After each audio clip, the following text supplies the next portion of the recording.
daripada air mengalir. Ini agama tuan-tuan mula satu perkara yang sama kan? Jika agama tak digerakkan mula, dibiarkan kan? Tanpa ada siapa fikir tentang perkara ini, sehingga agama masing-masing amal cara masing-masing, dan tidak ada usaha untuk menggerakkan agama. Gerakan agama kita bergerak dari rumah ke rumah, pintu ke pintu, lorong ke lorong, jumpa manusia dari hati ke hati kan? Cakap mereka, berdoa mereka bahawa Allah SWT yang berkuasa, yang buat segala-galanya Allah SWT. Perbetulkan hari ini segala bentuk dalam kehidupan kita. Kemudian mula, jika tidak ada buat usaha agama dengan mula, maka semua bentuk amalan kita ni akan mensyirikkan Allah SWT. Ini satu perkara yang sangat bahaya kan? Hari ni, hari-hari kita berhadapan dengan perkara. Hari-hari kita makan dan minum kan? Kita kata kalau kita minum, kita menghilangkan dahaga, syirik kepada Allah SWT kan? Walaupun syirik itu tidak besar, tapi syirik dipanggil syirik apa? Khafi kan? Syirik halus. Tapi lama-lama kelamaan, jika dia biarkan, maka dia akan menjadi besar kan? Penafian atas mata pun tak kita mampu. Dia kata mata, kalau tak ada mata, dia tak dapat melihat kan? Allah SWT telah tunjuk asal zahir dia kan? Keadaan manusia yang ada mata kan? Dia bukan rapat mata dia, celik. Tapi bila tanya dia kabur, tak nampak. Walaupun dia ada segala-galanya, tapi tanpa kudrat Allah bersama dengan mata dia, maka dia tak boleh melihat. Walau apa keadaan sekalipun kan? Dia tidak akan dapat melihat. Ini kudrat Allah SWT mesti bersama dengan kita kan?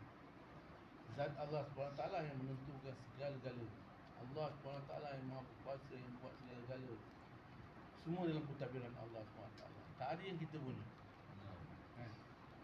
Yang kita punya jika kita usaha atas iman kita itu. Ini saja yang diterima oleh Allah SWT.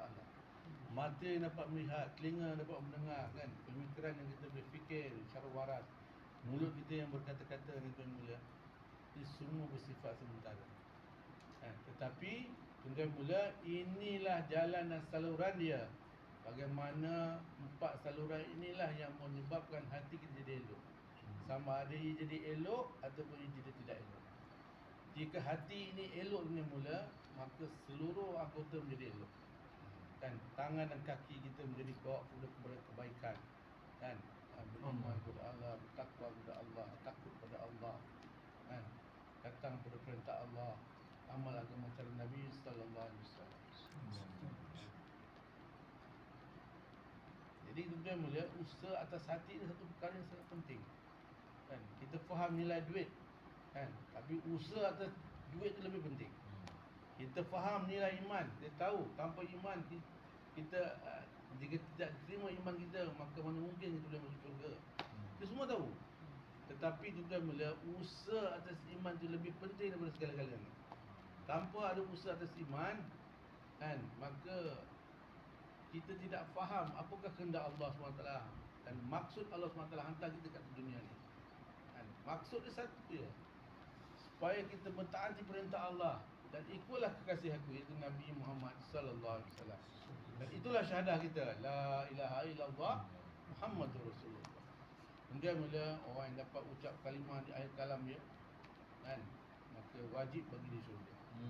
Jadi untuk perkara ni tuan mulia, cakap memang mudahlah, kita akhir kalam dapat cakap kalimah la ilaha illallah. Tapi usaha kat itu yang lebih penting, iaitu usaha dalam mengerjakan usaha agama, iaitu dakwah ilallah. Yang ini mengajak manusia kenal pada pencipta dia. Siapa pencipta dia kan? Allah Rabb dia, Allah pemberi rezeki, Allah yang bagi manfaat mudarat kan? Semuanya berlaku dengan kehendak Allah SWT. Tak akan berlaku satu perkara dan tak akan bergerak sezarah illallah, melainkan Allah yang buat. Jadi untuk ini tuan mulia kan, Allah SWT telah cipta kita. Dalam masa yang sama Allah SWT ciptakan dunia ni, maka medan dia adalah dunia ni kan? Tempat untuk buat usaha ni ada ketika hidup kat dunia ni. Selepas kita habis tuan mulia, tidak ada lagi kehidupan Roh dan jasad telah terpisah, maka tidak ada usaha lagi untuk kita buat. Maka tempoh masa yang pendek yang Allah SWT berikan supaya kita ambil manfaat dan faedah daripadanya. Bagaimana dunia ni tuan-tuan tempatan untuk kita menuju ke alam akhirat dan masuk dalam syurga Allah SWT. Ini maksud. Satu Ustaz Razak dia bayan apa dia kata apa? Dia kata dia kata seperti kapal dengan air. Kan? Kapal dengan air. Kapal ni apabila dia nak berlayar, dia perlukan air. Dia perlukan air. Sama ada sungai ke, laut ke, tak kisah kan. Tetapi tuan-tuan mulia, orang yang mengendalikan kapal ni kan, dia kena pastikan supaya air itu tidak masuk dalam kapal. Jika air itu mulanya masuk dalam kapal ni, walaupun dalam satu lubang yang kecil, Ustaz katakan sebesar jarum kan, satu masa akan karam juga kapal. Jadi hari ini tuan-tuan mulia kan, Allah SWT cipta kita. Dalam masa yang sama Allah SWT ciptakan dunia ini kan. Dan dunia ni adalah medan kita kan, kehidupan. Kita kena lalu tempuh kehidupan ni yang beronak dan berliku kan. Dan ketika kita di atas, ketika kita di bawah kan. Ini keadaan orang yang beriman kepada Allah SWT. Orang yang tak beriman ni dia rata je, sama je bagi dia, seperti padang pasir. Dia tak ada halangan kan. Tapi dalam masa yang sama tuan-tuan, bagaimana dunia yang tuan-tuan jangan masuk dalam hati kita. Ini maksud sebenarnya, tujuan kita usaha atas iman itu tuan-tuan, mengelakkan diri kita terpedaya, tertipu kan. Dan keadaan iman yang kita lemah akhir zaman itu tuan-tuan, umat akhir zaman ni iman sangat lemah kan. Kita kena akui tentang perkara itu kan. Kadang-kadang kita rasa dalam solat kita ada khusyuk, kadang-kadang kita lara dalam solat kita. Tapi tuan-tuan mulia, jika usaha agama dibuat tuan mulia, usaha atas iman, maka inilah maksud dia, supaya dunia ni jangan dimasukkan dalam hati kita. Apa tujuan usaha atas iman? Bila kita usaha atas iman tuan mulia, kebesaran makhluk, kebesaran dunia ni akan sedikit demi sedikit akan keluar daripada kehidupan kita kan. Datanglah fikir pada diri, datanglah fikir kepada anak dan isteri, keluarga, adik-beradik kan, sahabat andai dan seluruh umat. Dia akan datang fikir risau bagaimana hari ini surau kita nak penuhkan dengan manusia yang datang dan sujud kepada Allah SWT kan. Bukan surau masjid untuk dihias, tapi bagaimana ia dimakmurkan, agama dimakmurkan di dalam masjid dan surau kita. Ini maksud dia sebenarnya. Jadi bukan medan ni bukan tempat kita solat je. Tetapi dia berbagai-bagai perkara yang kita boleh buat menarik orang datang pada Islam. Tuan-tuan memuliakan Allah SWT. Hari ini kalau kita tak ada buat usaha tuan mulia, tidak akan terbentuk 5 perkara dalam kehidupan. Muamalah, muasyarah, ibadat, imanat, akhlakiyat kan. Dan 5 perkara ni jika tidak ada tuan mulia, usaha agama dia tuan mulia sukar untuk kita buat. Jadi macam mana kata Al-Das, dia kata apa? Orang Islam hari ini menjadi penghalang kepada orang bukan Islam datang kepada Islam. Kita lah menjadi perosak dia. Dan kita duduk di hadapan pintu, orang nak masuk kepada kebaikan, tapi kita duduk di hadapan pintu dan orang lain tak dapat datang kepada kebaikan. Apa yang ada di belakang diri dia sendiri. Contohnya kalau kita dekat masjid dan kita duduk di masjid, orang nak masuk pun tak dapat. Sedangkan dalam masjid surau ada banyak kebaikan, rahmat di dalamnya. Jadi tuan-tuan mulia, untuk inilah tuan mulia, semua orang kena ambil keputusan jadikan agama ni maksud hidup ni. Jika tidak tuan mulia kan, kita takkan faham apakah kehendak Allah kan. Jadi jalan tuan mulia, jalan dia, Allah takkan bagi semudah itu kefahaman agama. Allah hendak daripada hamba dia kan, bermujahadah, usaha payah kan. Barulah datang ke manusia iman kan. Kalau duduk datang sini dengar, kita balik kan, dengar je lah. Selama dalam surau okey lah. Buat surau je kan, out, fail kan. Yang komen sibuk dengan dunia komen dia kan. Doktor dengan sibuk doktor dia, dengan orang jual ubat, cara jual ubat dia semua fikir tu. Jadi untuk yang mulia kan, Kita kena buat pengorbanan. Mulai harta di dalam masa kita. Allah SWT yang bagi kita harta di dalam masa ni. Kan?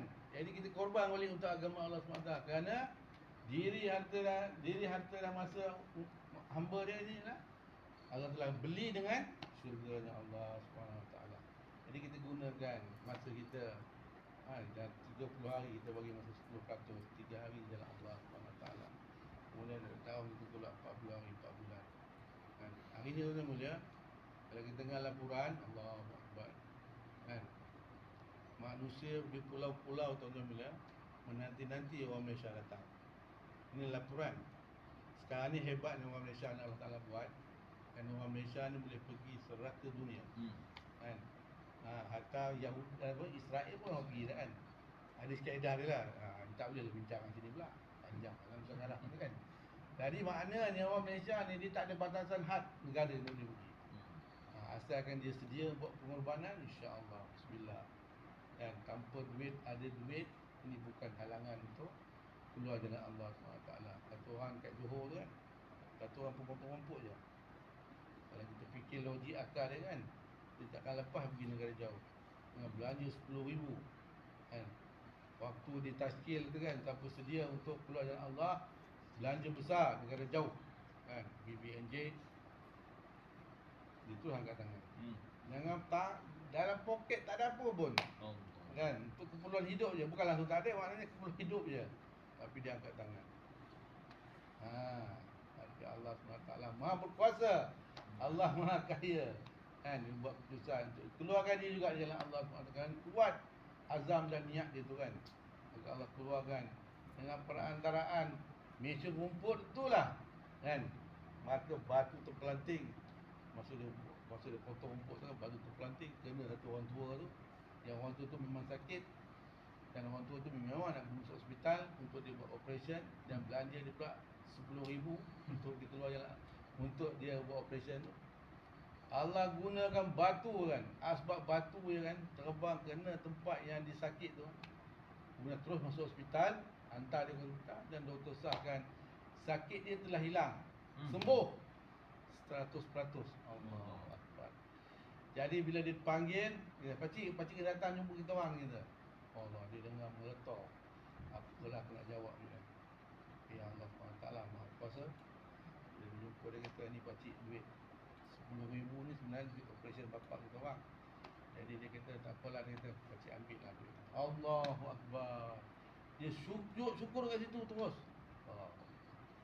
Ini tuan bila apakah keinginan kita terhadap agama. Kita jangan letakkan syarat dengan Allah SWT kan. Kita jangan letak syarat. Kita minta dengan Allah, ya Allah keluarkanlah ya Allah, keluarkanlah ya Allah, dan mudahkan segala urusan aku ya Allah. Buka jalan. Jalan susah dan senang ni semua daripada Allah. Yang kita minta dengan Allah. InsyaAllah tuan-tuan boleh ya. InsyaAllah. Ini ada azam kan. Yang mana surah ni boleh hidup taklim. Satu amal kita boleh hidupkan di sini adalah satu orang boleh berjalan 3 amal. Seorang je boleh jalan 3 amal. Pertama kali apa? Kalau seorang boleh wujudkan fikir harian kan. Kalau ada ramai boleh jadi musyarat. Keduanya kita boleh buat 2 jam setengah. Bila jumpa saudara kita, setakat kita mampu buat dalam maghrib isyak, tak apa, alhamdulillah, masya-Allah, jumpa dia, kita buat hubungan dengan dia. Ketiganya adalah apa dia? Boleh hidupkan taklim. Sini saya rasa tak ada masalah taklim kan, saya rasa tak ada masalah.